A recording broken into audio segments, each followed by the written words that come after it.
Right, good morning, everybody. It's 10 o'clock. I think there's a few people still sort of just coming onto the webinar now, but in the interest of time, I think we'll get going. So welcome to our webinar this morning. Nothing like pressure on a webinar when it's got a big 15 minutes right at the top of it to make sure I keep to my time. I'm going to pre-warn you now, when I've last practiced this, it went slightly over. So we'll call it stoppage time today. So it might be a couple of minutes over, and hopefully this will cover, obviously, this threat that we're going to talk about, this recent threat that we've seen coming up in people's inboxes recently. I know everyone's probably got their mind on something else to watch today, later on this evening, so hopefully this will at least be one of the top two things that you watch today. So as an introduction to myself, my name's Phil Denham. I'm the commercial director at HBP, and as you see, this webinar is on behalf of HBP and Cameron. If you're not aware of the link, we are sister companies. So obviously, like I say, these webinars are being carried out on behalf of both companies. The reason I'm giving this webinar really is you may have heard some of the things I've done over the last couple of years. I've been the lead really when it comes to GDPR and talking about GDPR. So I do come from this as having a big passion for cybersecurity, and I genuinely believe what we're going to talk about is really important. It's very relevant. It's happening right now. And it's actually a little bit different to some of the threats that maybe we've talked about in the past that are, let's say, generic. This is a very specific one that's acting in an ever so slightly different way, which means that some of the traditional approaches we've taken to spotting spam emails need to be considered when we're looking at this email coming in. Just from a housekeeping point of view, we have got just check, someone's just asked if they can see my screen. Hang on, let me just see. Hopefully you can all see my screen. I'll just double check, and if there's any problems, just chuck a thing in the chat if you can't see it, but hopefully that is showing. If you do have any questions, there is a little questions box. Please feel free to ask questions along the way. I'll typically pick them up at the end. It's just slightly out of my line of vision, but if there's any questions, please feel free to chuck them in. Okay, we should be moving on slides now. She should see a slide called why is it important now? Okay, so the reason this is important now is, like I said, we've seen a huge amount of attacks going out in this way. So this is very topical, relevant at the moment, and it's a big scale kind of attack that's happening in multiple places. And we'll come on to the specifics of that attack a bit later on. And the main thing is they look like they're coming from genuine accounts. So that means that they're a lot trickier to spot, and they actually are coming from genuine accounts, and that's what makes it really tricky to spot. Because of that, and because of a few other things, that means they're not being picked up by antivirus or a spam protection or all of these things that we've probably invested in, which makes it a lot more difficult. And of course, GDPR. Now, I've been talking about GDPR for about 2 years now, and I would love to say that I'd never have to say those 4 letters again, but unfortunately, this is relevant to GDPR, and what's happening can ultimately put you in kind of a data breach area when it comes to GDPR. So we'll talk a little bit about that as well. Just to clarify some of the terminology, the main one is phishing with a PH. The terminology of phishing is really about a social engineering kind of, so trying to trick people into doing things. Normally distributed by email, and in this case it is.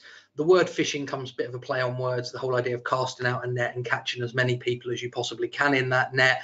So it is really a bit of a spray and pray approach.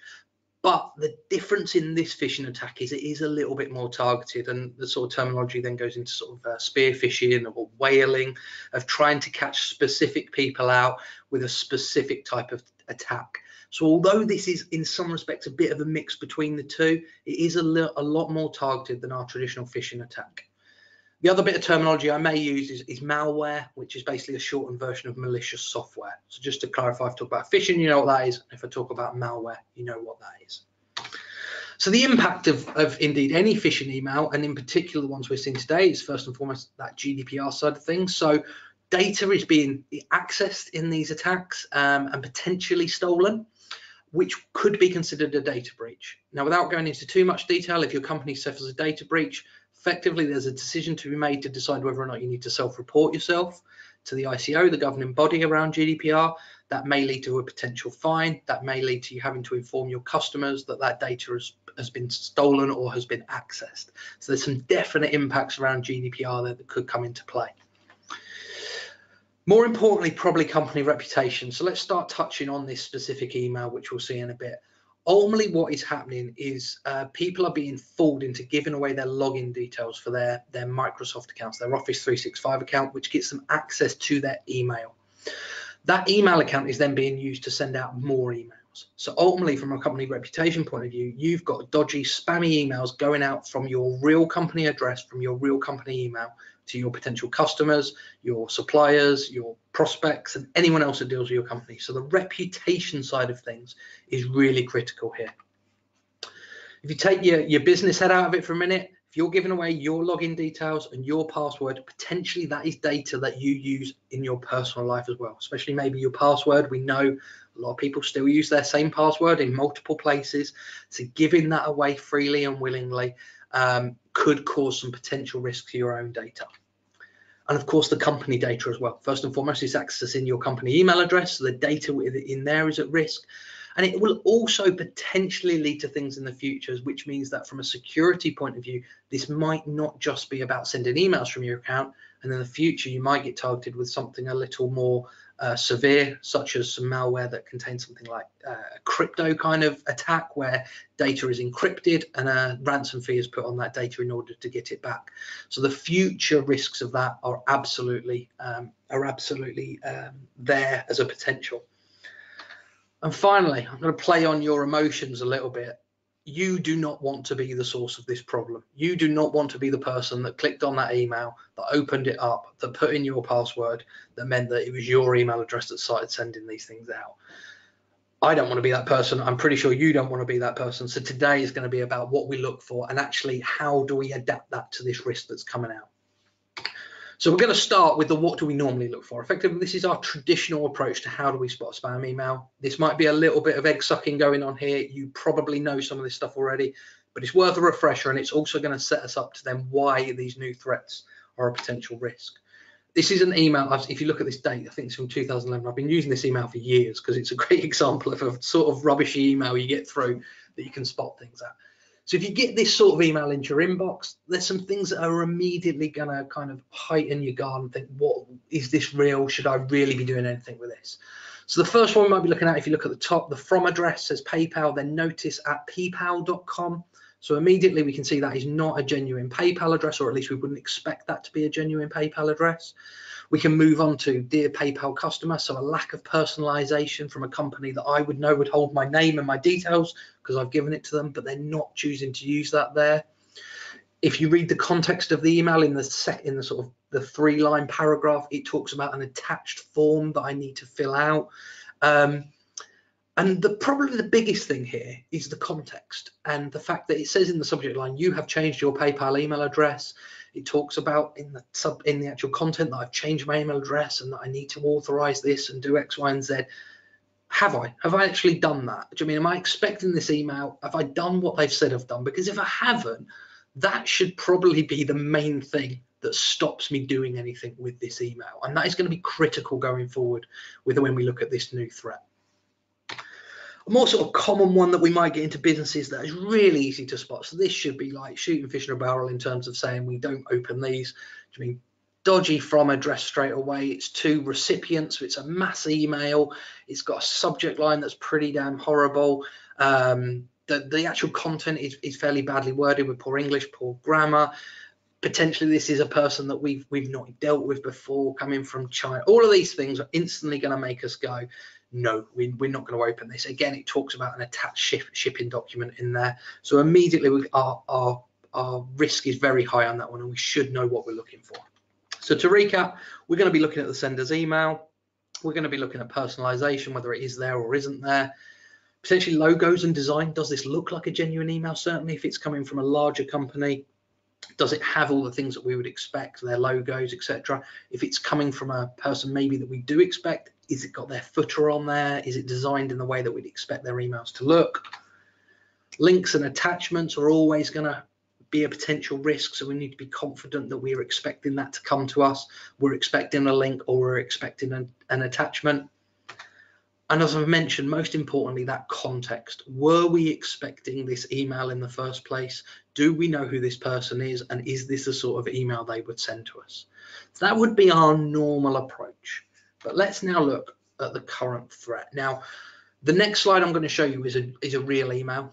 You will see from the date it's recent, which obviously shows you these things are happening.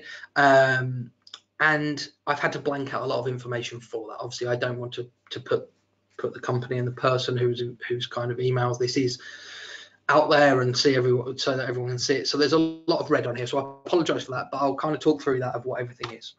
So here's the email. You can see where I've blocked things out, but only I've left the word Ian in there. That's as much information as you're going to get.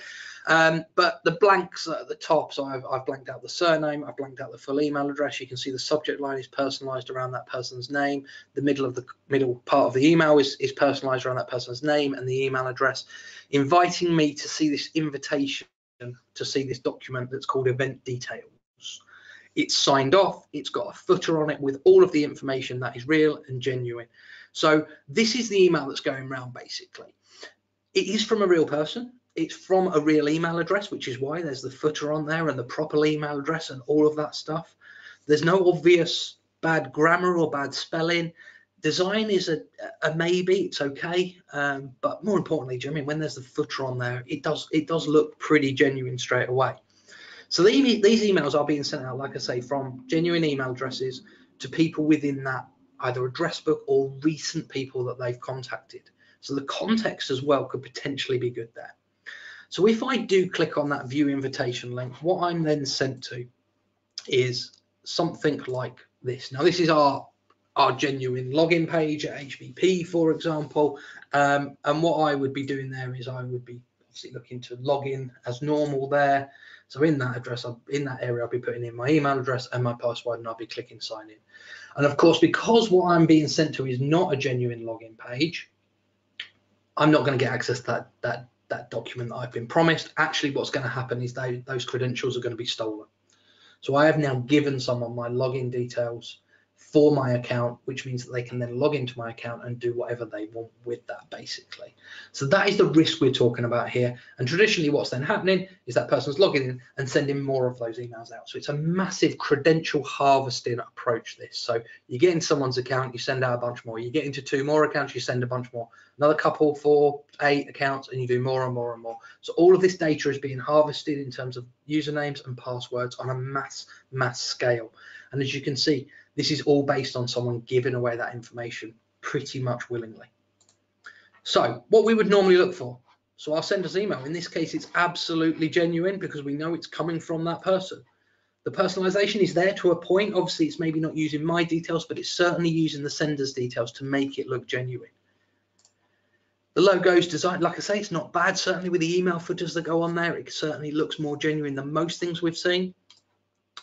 There's no attachments on there. There's a link that is sending us in the same way that you might get shared a link. So it doesn't look too bad straight away. And even if we were to hover over that link and see where it's going, actually, we might not recognize that address naturally, because would you know what that address is? It's very different from seeing, for example, an email from your bank or from PayPal, where you know that's meant to go to a specific URL.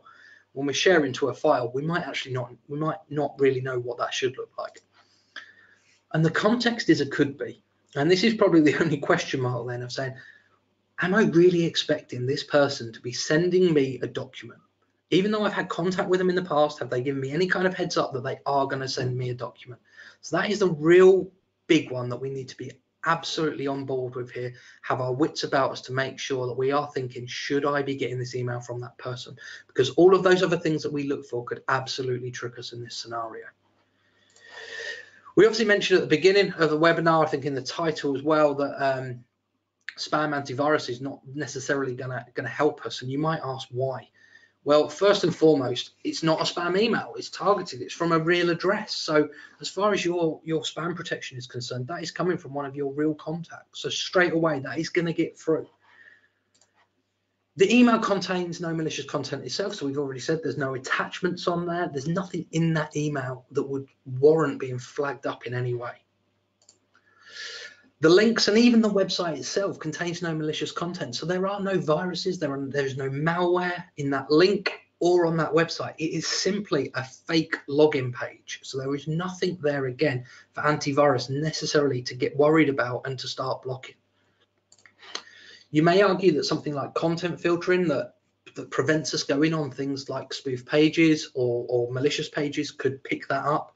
But actually that URL, they're clever enough to know that that URL can be changed very often. And of course, if we get an email like that, quite often we're actioning that within minutes, maybe within hours at worst case. So that scenario of something to be able to pick that up, identify that it's part of a much bigger scheme, is very difficult to do. It does take time to roll that out to all the different security vendors. So straight away, if they're changing that on a regular basis, it becomes an almost impossible task to keep up with that. And like I say, there's no virus here. There's no virus, there's no malware. So when we come to our traditional methods of stopping these sort of threats, actually this is really circumnavigating that and finding a different way and focusing on the person.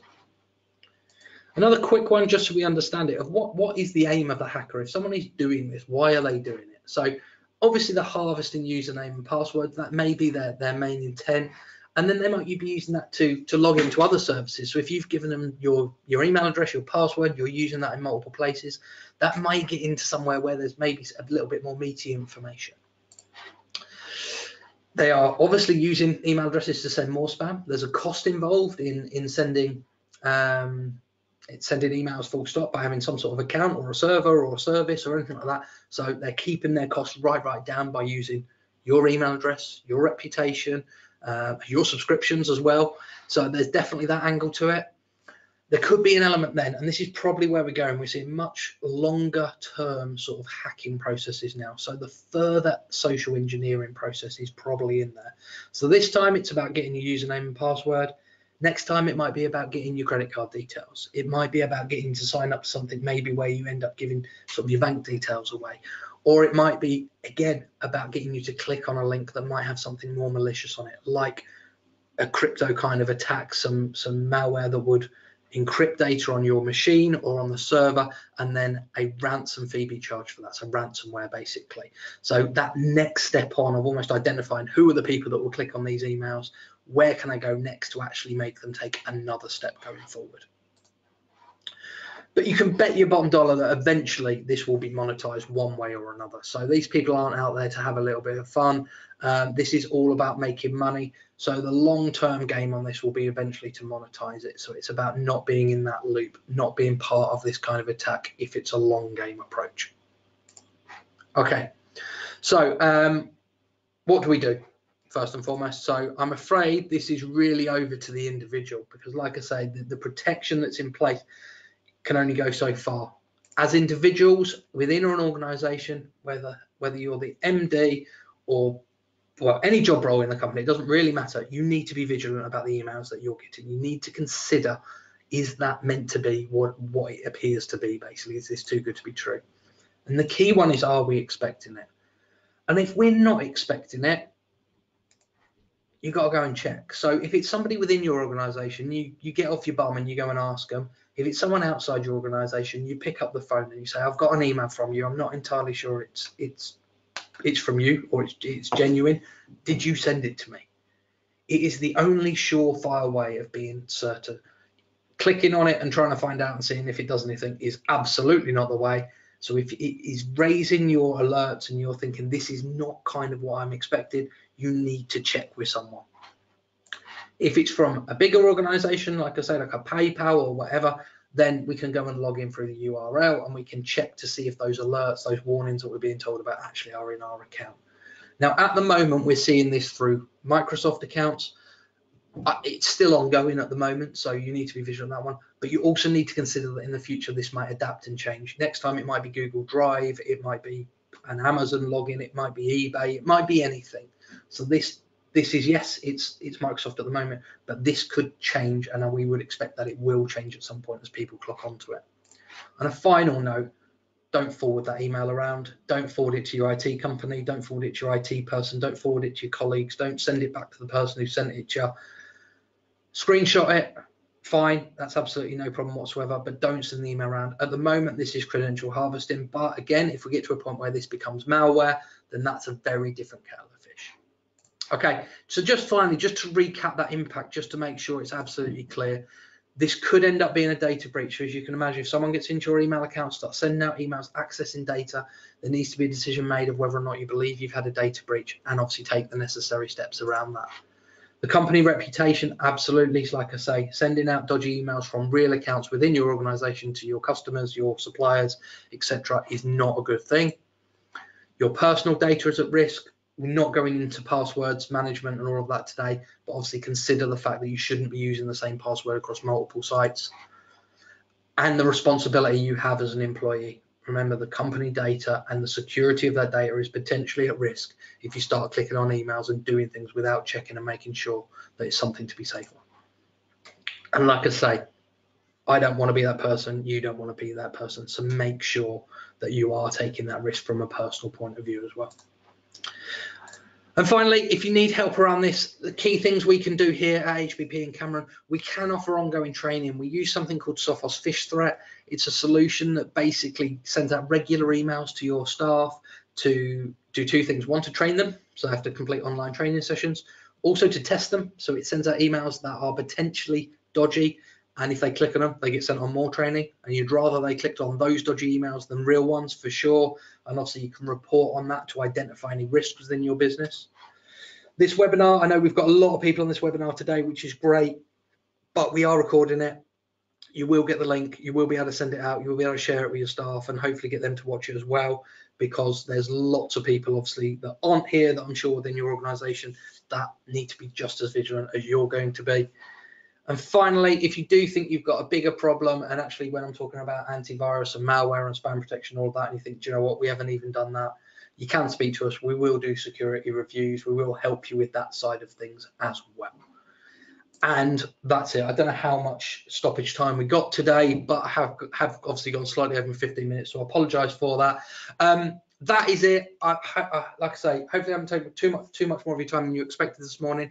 If you have questions, there is a questions section. I know it's probably not the sort of webinar that will bring up loads of questions, but I'm more than happy to stick around and answer them. Failing that, if you want to ask me anything specific, there's my email address. Please don't send me any attachments or dodgy links. I won't be opening them. But thank you very much for your time. I will stick around for 5-10 minutes just in case there are any questions. So thank you very much. Enjoy the rest of your day, and hopefully enjoy the football as well.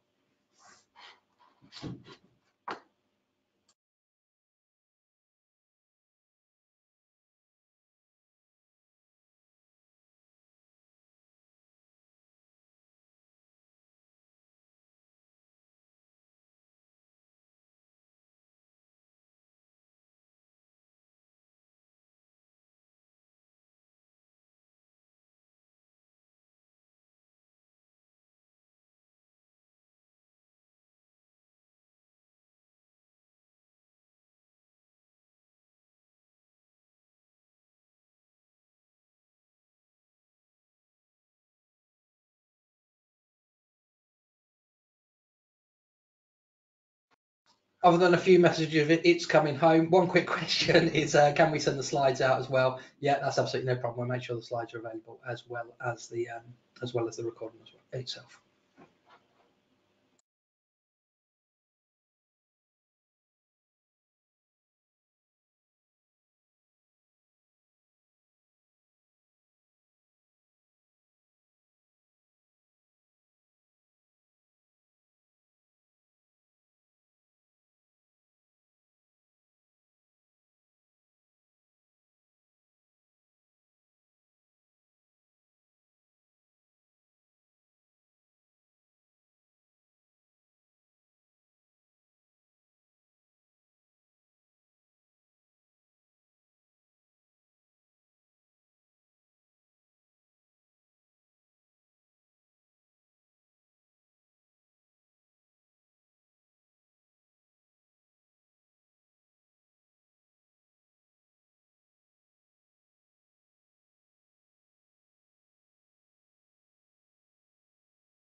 Just another quick question there. How do you screenshot an email? Do you know what? I should know this, shouldn't I? Straight away. I think it's Control and Print Screen to print your whole screen on a Windows device. But actually, what I always use, if you're on, it's only on Windows 10. I think it was actually on Windows 7 as well. If you're still on Windows 7, if you search for something called Snipping Tool, it's a really great way of screenshotting email. So if you click on your little Windows button, search for the word snipping, there's something called Snipping Tool that allows you effectively to do a new snip, and you can highlight a bit of your screen to screenshot that email. You can actually email from that, or you can save that picture and use it from there. So yeah, there is, I think it's Control Print Screen, but actually I always use Snipping Tool now. It's the best way to screenshot indeed emails and anything else you've got as well. So hopefully that helps answer that question.